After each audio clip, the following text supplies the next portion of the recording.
Let's learn about this poem called The Shed by Frank Flynn. In this video, I have a summary, explanation, reference to context, word meanings assisted with some visuals to make you understand better, poetic devices, and my recitation. So let's enjoy it together. Now, you must have seen various kinds of sheds, as this one looking very old, or probably this beautiful looking shed which is in the midst of a park, or maybe a personal bungalow where you can enjoy the pitter-patter of rain in the monsoon season and enjoy the greenery all around, or maybe a cow shed. I'm sure you must have seen a shed in the snow.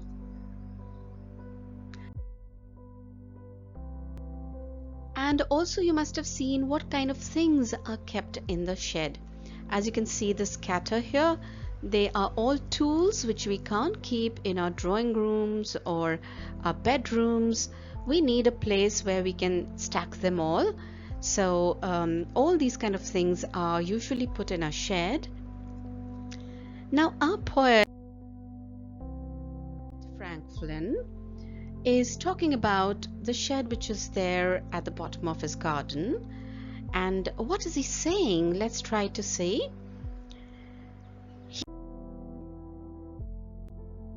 Okay, so here is a poem. Let me quickly recite for you and then I'll summarize. So the poet is saying, there's a shed at the bottom of our garden with a spider's web hanging across the door. The hinges are rusty and creak in the wind. When I'm in bed, I lie and I listen. I'll open that door one day. Coming to the other one, there's a dusty old window around at the side with 3 cracked panes of glass. I often think there's someone staring at me each time that I pass. I'll peep through that window one day. My brother says there's a ghost in the shed who hides under the rotten floorboards.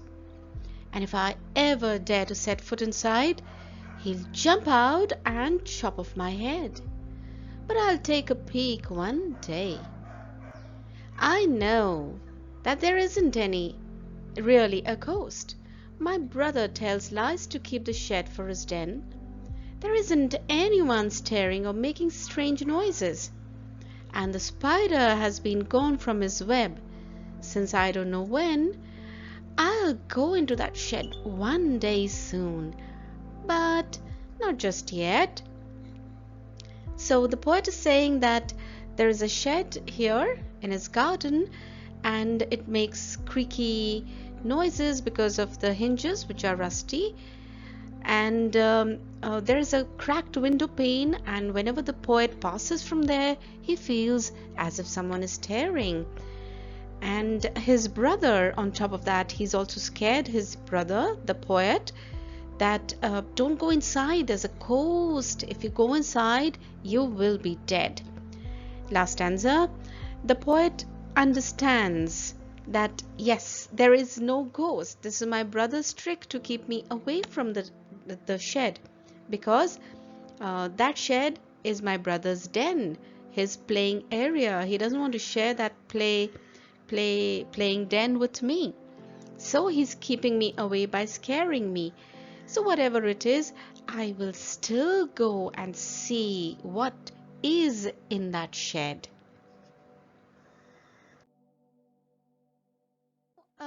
With the visual aid, here is your spider's web that the poet would have seen. Isn't it looking scary? A bit spooky? And these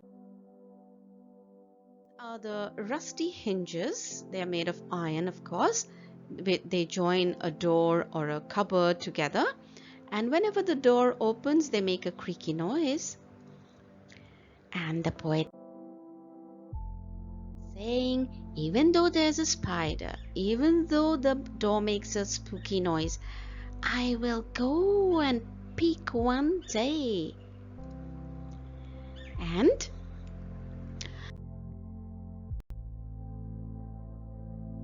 Here you can see there's a dusty old window around at the side with 3 cracked panes of glass. I often think there's someone staring at me, and the child feels that a ghost is staring at him. And then we come at the word meanings, which I was saying that I provided some visuals. Hinges. What is the meaning of hinges? You can see this picture here, made of metal, iron. It's a piece of metal that joins 2 sides of a box, door, etc., and allows it to be opened or closed. Next one.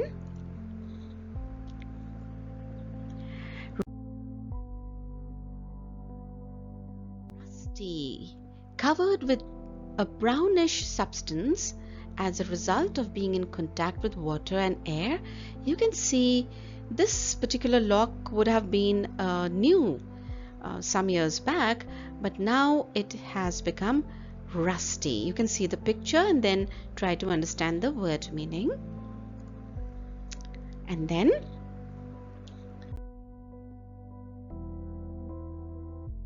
cracked window panes. What does it mean?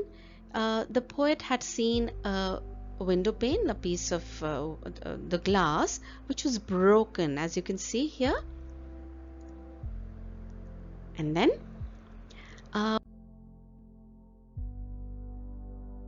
what's the meaning of rotten? Rotten means not fresh, old, stale.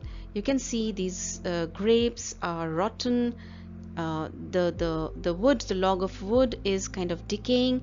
So in this poem, the poet has used rotten floorboard, means the wooden floor had actually rotted up and was about to kind of fall off. Okay, and then we have peek. What's the meaning of peek? You can see this cat peeping through that door, half open, ajar door. What's the meaning of peek? To look at something quickly and secretly, because you should not be looking at it. Okay, and now we've reached on the analysis of the poem. Now I want your full attention here. If you're attentive on this kind of explanation, you will never get low marks in your exam, so be with me. So what's a rhyme scheme? This poem doesn't have a fixed rhyme scheme. It has very irregular rhyme scheme. Maybe one stanza you can say does have, but then we can't categorize that it has a fixed rhyme scheme. So it's a free verse.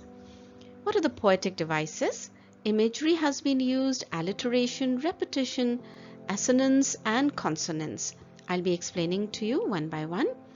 What is the central idea of the poem? The central idea of the poem is to be fearless, not to be afraid, to be rational, think logically, not to believe in baseless stories of imaginative, supernatural creatures. Right?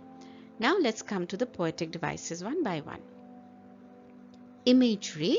The poet has given a visual description in the first stanza and of the windows of the shed, activities of the coast.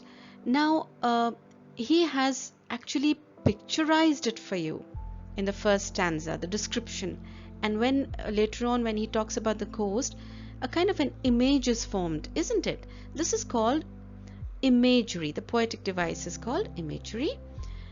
He has also used alliteration. What is alliteration? Same sounding letters. The starting of the word probably could start with the same letter, like murmur, surser, berber. Over here some examples I'm giving you. Sir letter has been used in this line.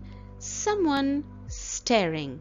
Sir and sir. Here this is alliteration technique. T sound has been used in the line in the poem. Think there. The. Okay, and many others you can underline on your own. Repetition has also been used, a repetition of idea, repetition of a plan. I'll open that door one day. I'll peek one day. So these kind of repetitions are used in the poem. Now, what is assonance and consonance? Let me explain it to you. Assonance is a repetition of vowel sounds. What are the vowel sounds? A, E, I, O, U, just in case if you've forgotten. Now, I've listed out line by line all the assonance for you. First one, I, assonance. I'm in bed, I lie and I listen. Can you see so many I repetition is here? Vowel I. Next one, vowel E, assonance. When I'm in bed, I lie and listen. So many E's are repeated and so forth. Come to consonants. What are consonants? The consonants technique, poetic device, it is prominent sound of the consonant. So we know what are vowels and we know what are consonants. Okay, now here S has been repeated. Staring or making strange noises. S here and S. Consonant has been used. So we call this technique as consonance, right? Okay, we've come to some questions which you will do as a homework, and do practice. I promise you will score lovely marks if you kind of practice RTC questions on your own. I've just given one stanza as a sample. What you do is practice making RTC question with each stanza of the poem. The way I have done, you can take an idea. Okay, first question, where is the shed located? What does the poet hear when he's in the bed? According to the poet's brother, who lives in the shed? What is he planning to do soon? Which poetic devices have been used in the above stanza? Write the name of the poet. So whatever stanza you are selecting, try to make RTC questions, reference to context questions related to that. And I'm sure you will get wonderful marks. So I hope this video was of some use to you. English is interesting. Keep learning with me. Share and subscribe for more interesting videos. Thanks for watching.